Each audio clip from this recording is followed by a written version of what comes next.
ಸನಾತನ ಹಿಂದೂ ಧರ್ಮ ಇರತಕ್ಕಂಥ ರಾಷ್ಟ್ರ ಭಾರತದಲ್ಲಿ ಸಂಗೀತಕ್ಕೆ ಒಂದು ಶ್ರೇಷ್ಠವಾದ ಸ್ಥಾನವಾಗಿದೆ. ಕರ್ನಾಟಕ ಸಂಗೀತ, ಹಿಂದೂಸ್ತಾನ ಸಂಗೀತ, ಸಂಗೀತವಾದ ಸುಶ್ರಾವ್ಯವಾದ ಸಂಗೀತಗಳು ನಾನಾ ವಿಧಗಳನ್ನು ಕೂಡಿದೆ. ದೇಶದ ಉದ್ದಗಲದಲ್ಲಿ ಸಂಗೀತ ಇದೆ. ಸಂಗೀತ ಮತ್ತು ಭಜನೆಯನ್ನು ಮಾಡ್ತಕ್ಕಂಥ ದೇವರ ಪ್ರತ್ಯಕ್ಷ ಮಾಡಿಸ್ಕೊಳ್ಳಿಕ್ಕೆ ಮಾಡ್ತಕ್ಕಂಥದ್ದು. ಅದರಲ್ಲಿ ನಮ್ಮ ಸುಬ್ಬಲಕ್ಷ್ಮಿಯವರು ಜಗತ್ತನ್ನೇ ಗೆದ್ದು ಭಾರತದ ಪ್ರಶಸ್ತಿಯನ್ನು ಪಡೆದಿದ್ದಾರೆ. ಅಂಥವ್ರನ್ನ ನಾವು ಕಂಡವರು ಮಹಾಪುಣ್ಯವಂತರು. ಇವತ್ತು ವಿಶೇಷವಾದ ದಿವಸ ಒಂದು ತ್ಯಾಗಬ್ರಹ್ಮರ ಪಂಚಮಿ ಅಂಥೇಳಿ ತ್ಯಾಗರ ಆರಾಧನೆ ಪಂಚಮಿಯೇ ಮಾಡ್ತಾರೆ. ಅಂತಹ ದಿವಸ ನಮ್ಮ ಭಾಗ್ಯ ಇವತ್ತು. ಈ ದಿವಸ ಇಲ್ಲಿ ನಮ್ಮ ಶೃಂಗೇರಿ ಸನ್ನಿಧಾನಗಳವರು ವಿದುಷಕವಾರಿಗಳು ದಯಮಾಡಿಸಿ ಕಾರ್ಯಕ್ರಮವನ್ನು ಜ್ಯೋತಿ ಬೆಳಗಿಸಿ ಮಾಡಿದ್ದಾರೆ. ಆದರೆ ಅಲ್ಲಿ ನಮ್ಮ ಶಾರದಾ ಪೀಠದಲ್ಲಿ ಸಂಗೀತ, ನೃತ್ಯ, ಕಲೆಗೆಲ್ಲ ವಿಶೇಷವಾದ ಬೆಲೆ ಇದೆ. ನವರಾತ್ರಿಯಲ್ಲಿ ಉತ್ಸವ ಮಾಡ್ತಾರೆ. ವಸಂತ ನವರಾತ್ರಿ, ರಾಮನವಮಿಯಲ್ಲಿ ಕೂಡ ಉತ್ಸವ ಮಾಡಿ ಸಂಗೀತಗಾರರಿಗೆ ಬೇಕಾದಷ್ಟು ಉತ್ತೇಜನವನ್ನು ಕೊಟ್ಟಿದ್ದಾರೆ. ಈ ಸಂಗೀತ ನಾದ ಎಂಬತಕ್ಕಂಥದ್ದು ಮನುಷ್ಯನನ್ನು ಎಲ್ಲಿಗೆ ಬೇಕಾದ್ರೂ ಕೊಂಡು ಹೋಗುತ್ತೆ. ನಾನಾ ವಿಧ ಕಾಯಿಲೆಗಳನ್ನು ವಾಸಿ ಮಾಡ್ಬೋದು ಅಂತ ಕೂಡ ಶಾಸ್ತ್ರದಲ್ಲಿ ಉಲ್ಲೇಖವಾಗಿದೆ. ಅದಕ್ಕೆ ಸಾಮವೇದದಲ್ಲೂ ಇದೆ, ಅದರಲ್ಲಿ ಯಜುರ್ವೇದದಲ್ಲೂ ಇದೆ. ಆದರೆ ಈ ಶಾರದಾಂಬನವರು ಯಜುರ್ವೇದ ಪ್ರಿಯೆ ಅಂತ ಒಂದು ವಚನವೇ ಇದೆ.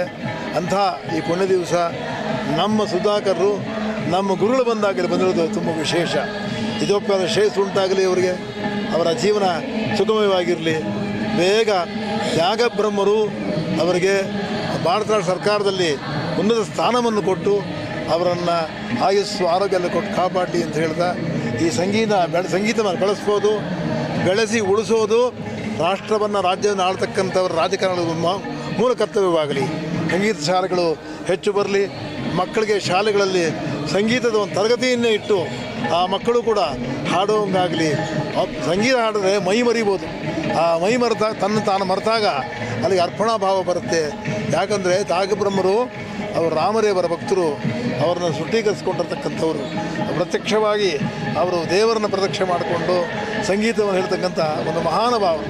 ಯಾವತ್ತು ರಾಮಾಯಣದಲ್ಲಿ ಹೇಳಿದ್ದಾನೆ, ಸಂಸಾರಿಗಳಿಗೆ, ಜನಗಳಿಗೆ, ಪ್ರಜೆಗಳಿಗೆ ಯಾವತ್ತು ಪುಣ್ಯೋದಯ ಅಂತಂದರೆ ಮಹಾತ್ಮರ ದರ್ಶನ ಯಾವತ್ತು ಆಗುತ್ತೆ ಅವತ್ತೇ ಪುಣ್ಯೋದಯ ಅಂತ. ಈಗ ತಾನೇ ನೀವೆಲ್ಲರಿಗೂ ಆಗಿದೆ. ಶೃಂಗೇರಿ ಸನ್ನಿಧಾನಗಳ ದರ್ಶನವಾಗಿದೆ. ನಮ್ಮ ಬಾಳಿಗೆ, ನಾವೆಲ್ಲ ಪ್ರಜೆಗಳಿಗೆ ಹಿಂದೆ ಭಾಗ್ಯದ ದಿನ. ಅಂಥ ಭಾಗ್ಯ ಈ ರಾಷ್ಟ್ರವನ್ನು ಕಾಪಾಡಲಿ. ರಾಷ್ಟ್ರವನ್ನು ಆಳವರು ಸತ್ಯ ಧರ್ಮ ನ್ಯಾಯದಿಂದ ಕಾಪಾಡಿ ಪ್ರಜೆಗಳ ಸುಖವನ್ನು ಉಂಟು ಮಾಡಲಿ.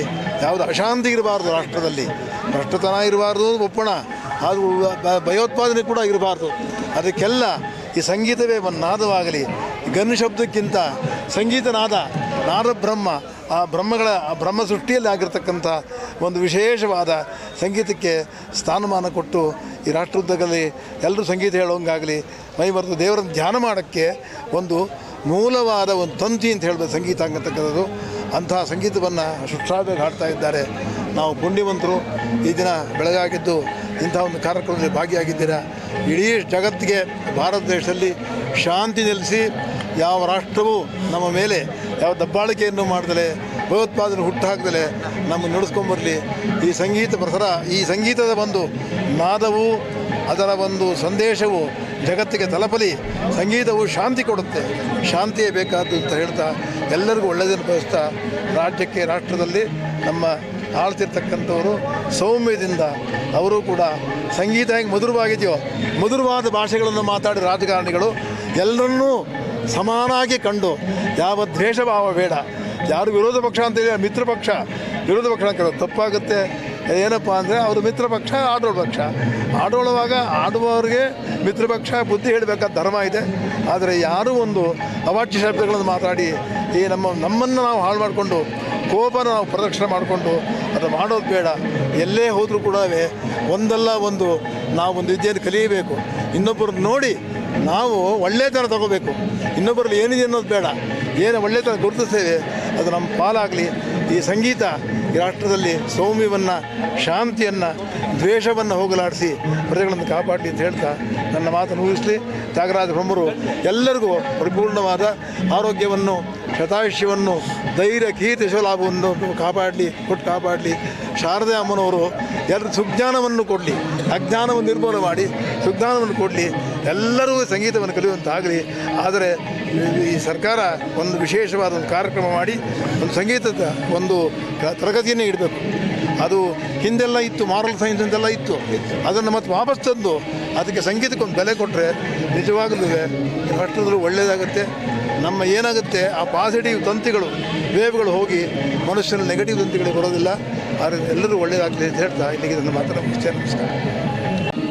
ಹಿಂದೂ ಸಂಪ್ರದಾಯದಲ್ಲಿ, ಹಿಂದೂ ಧರ್ಮದಲ್ಲಿ ಸಾಕ್ಷಾತ್ ಸರಸ್ವತಿ ಸ್ವರೂಪ ಆಗಿರ್ತಕ್ಕಂಥ ಆದಿಶಂಕರಾಚಾರ್ಯರು ಸ್ಥಾಪನೆ ಮಾಡಿರ್ತಕ್ಕಂಥ ಶೃಂಗೇರಿ ಮಠವೂ ಸೇರಿ ಅಂಥ ಒಂದು ಶೃಂಗೇರಿ ಮಠ ಇವತ್ತು ಇಲ್ಲಿ ತ್ಯಾಗರಾಜರ ಆರಾಧನೆಯನ್ನು ಜಗದ್ಗುರು ಶ್ರೀ ಶ್ರೀ ವಿಧುಶೇಖರ ಭಾರತಿ ಸ್ವಾಮೀಜಿಯವರು ಇವತ್ತು ಅವರ ಒಂದು ನೇತೃತ್ವದಲ್ಲಿ ನಡೀತಾ ಇದೆ.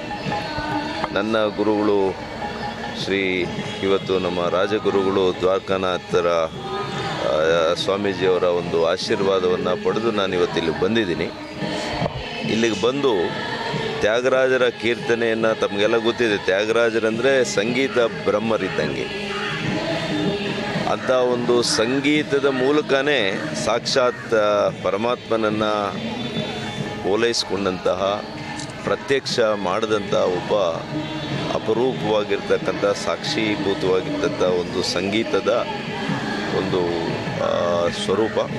ಅಂಥವರ ಒಂದು ಕೀರ್ತನೆಯನ್ನು ಇವತ್ತು ಸದ್ಗುರುಗಳ ಮುಂದೆ ಇವತ್ತು ನಮ್ಮ ಎಲ್ಲ ಮಹಿಳೆಯರು, ಅನೇಕ ಮಹಿಳೆಯರು ಇವತ್ತು ಇಲ್ಲಿ ಭಕ್ತಿಪೂರ್ವಕವಾಗಿ ಅವರ ಸೇವೆಯನ್ನು ಸಂಗೀತದ ಮೂಲಕ ಸಲ್ಲಿಸ್ತಾ ಇದ್ದಾರೆ. ಅದನ್ನು ಪಾಲ್ಗೊಂಡಿರ್ತಕ್ಕಂಥದ್ದು ನನ್ನ ಪುಣ್ಯ ಅಂತ ನಾನು ತಿಳ್ಕೊಂಡಿದ್ದೇನೆ. ಹಾಗಾಗಿ ಈ ಸಂಪ್ರದಾಯ, ಈ ಧರ್ಮ, ಈ ಸಂಗೀತದ ಒಂದು ವೈಭವ ಕರ್ನಾಟಕ, ತಮಿಳುನಾಡು, ಇಡೀ ದಕ್ಷಿಣ ಭಾರತದಲ್ಲಿ ಮೂಲೆ ಮೂಲೆಗಳಲ್ಲಿ ಕೂಡ ಪ್ರತಿನಿಧಿಸುತ್ತೆ, ಪ್ರತಿಧ್ವನಿಸುತ್ತೆ. ಮತ್ತು ಇಡೀ ಲೋಕ ಕಲ್ಯಾಣಕ್ಕಾಗಿ ಈ ರೀತಿಯ ಕಾರ್ಯಕ್ರಮಗಳು ಸನಾತನ ಧರ್ಮವನ್ನು ಎತ್ತಿ ಹಿಡಿಯುವಂಥದ್ದು. ಪ್ರತಿಯೊಬ್ಬ ಸನಾತನ ಧರ್ಮದಲ್ಲಿ ಪ್ರೀತಿಯಿಂದನೇ ಸಮಾಜವನ್ನು ಕಟ್ಟುವಂತಹ ಏನು ತಾತ್ಪರ್ಯ ಇದೆ, ಅದಕ್ಕೆ ಪೂರಕವಾಗಿರ್ತಕ್ಕಂಥ ಈ ಒಂದು ಸಂಸ್ಕೃತಿ ನಮ್ಮ